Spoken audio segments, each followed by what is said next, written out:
Okay, good morning, everybody. Well, almost afternoon here. I'm at the IPOF show here in Boulder City, and it's just a massive show. And there's a ton of really great cars here. And I just met Roberto Juarez. Roberto. Say hi, Roberto. Hey, how are you? And he brought this. And it just stopped me dead in my tracks. I already stopped earlier to talk to him about it. Now I'm back to interview him about it. Roberto, first of all, tell us what you've got here. It's a 1953 Mercury Monterey two-door hardtop. Yeah, now the thing that I spotted right away is this is not your typical car that you would restore or customize or anything like that.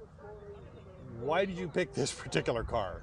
Well, this car was actually purchased by my dad and my mom back in 1954. So it was a year old when they got it. Wow. And it's been in the family since, and it's been the vehicle that my brother and I learned to drive in. Our first vehicles, each one respectively, and then subsequently this kind of became a project for my dad and I in 2000. We lost my dad in 2005, and then my wife Christy and I decided to finish it before we lost my mom, and this has kind of been the natural progression for the last 24 years, and we're at evolution number 3, and we just got her out of paint, and this is kind of what we ended up with.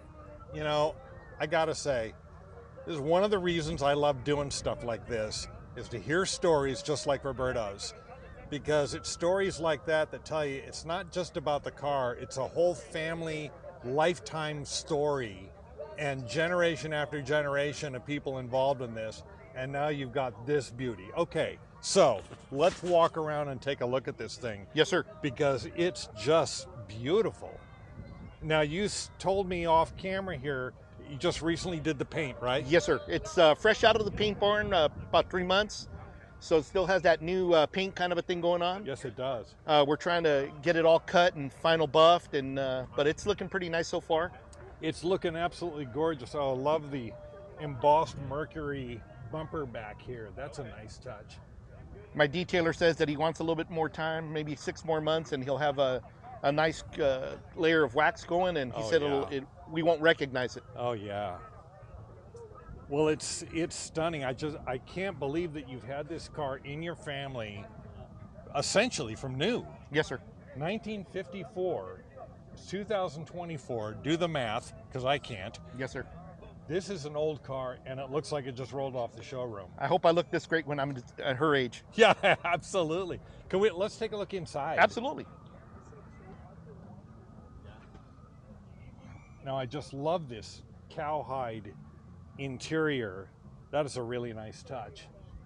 And look at that dashboard. Look how pretty that is. Are those updated gauges? They are. It's a brand new set from Dakota Digitals. They made those for us during this remodel along with the clock. So it all comes to life when the car turns on, and it's all color coordinated, orange and black and white. Yeah, and you've got a digital console down underneath there. Yes, sir, correct. That's from JVC. That's for your stereo. Because I see you've got all kinds of great speakers in here. Is that the original steering wheel? No, it's actually a aftermarket wheel made by a kid named Chris Olson out of North Hollywood. Really? He does a lot of custom stuff. So if you notice, I have a tilt steering column. Nice. And that's from Flaming River. Well, Chris makes these wheels so that they work with your aftermarket column, so you don't have to have that big old adapter bracket. Very nice. So for bigger guys like myself, it's nice. It gives you a little bit more room to kind of fit comfortably in the vehicle. Now, what's with the buttons up here on the side of the dashboard? Well, one of those is going to be my controller for my front fog lights. Another one are my door locks, and then on the opposing side, it's my rear windows. They're all electrical. Nice, nice. And the button that's up here on the dash? Well, that's my handy dandy. Oh, I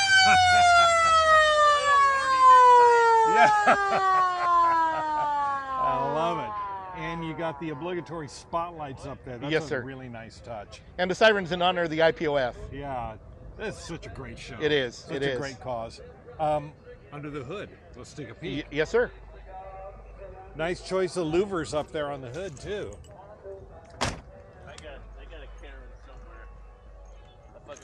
Look at those chrome bullets on that front bumper. Bro, hold this for me.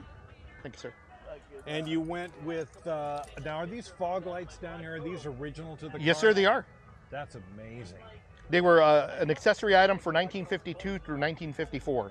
Love it. And it looks like you went LED on the headlights. Correct. Very nice. We're running the imitation Lucas bar tri-bars with the blue dots in the middle. They're actually Harley Davidson headlights, if anybody knows, any of our Harley guys know. Yeah. And then we went ahead and put LED bulbs in the backside of them. So. Nice.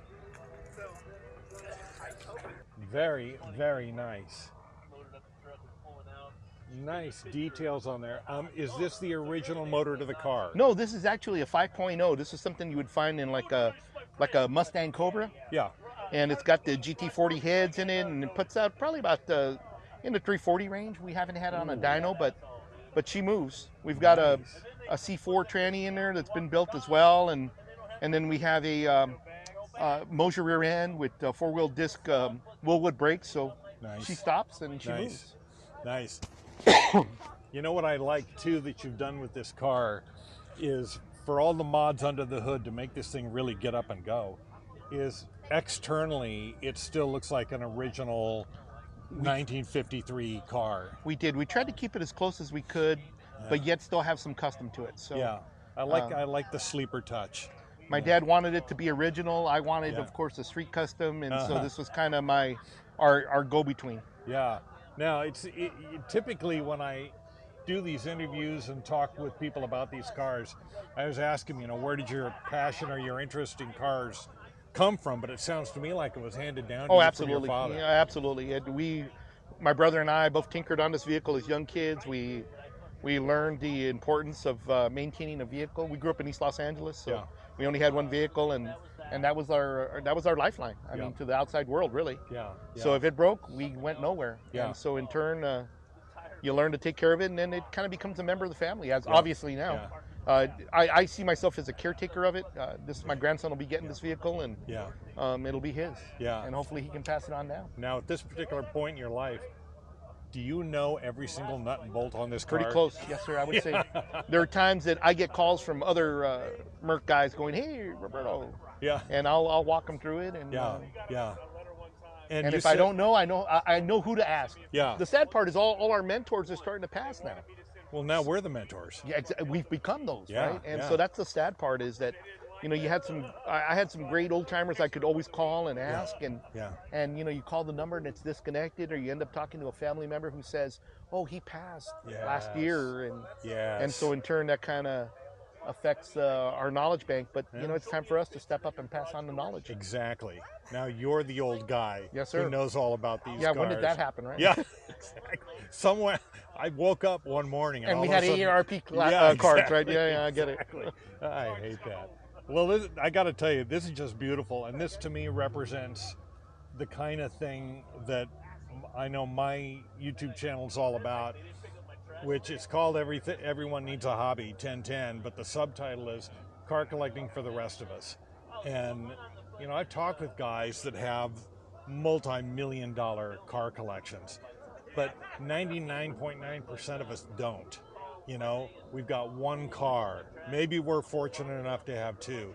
And so we do what we do with the one car. Yes, sir. And you guys, I mean, this is just an amazing story. Thank you. It's an incredibly beautiful car. You got kids? I do. Okay. Yeah. You showing them what to do on this? Well, it's actually going to be the grandchild. So. Oh, awesome. He's 2 now, and all he wants to do is hang out with Grandpa in the garage. So it's. Oh man. It's going to be his next. He'll be the next caretaker. That's starting him off right. Yes, sir. Right there.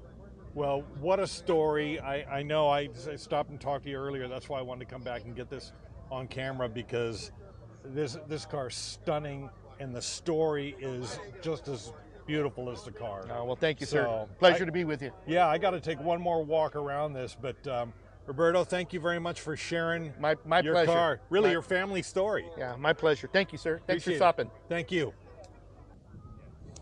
Yeah, this car is just a stunner. I'm so glad that I had the chance to talk with Roberto about it, because not only is it an interesting choice for a car, but when you hear the story about it, you think, man, this is what car collecting and hot rodding is all about, when it becomes not just a story about a nice car, but a story about a nice family. And man, I just love that. So here we are, 53 Mercury, Monterey. What a beauty.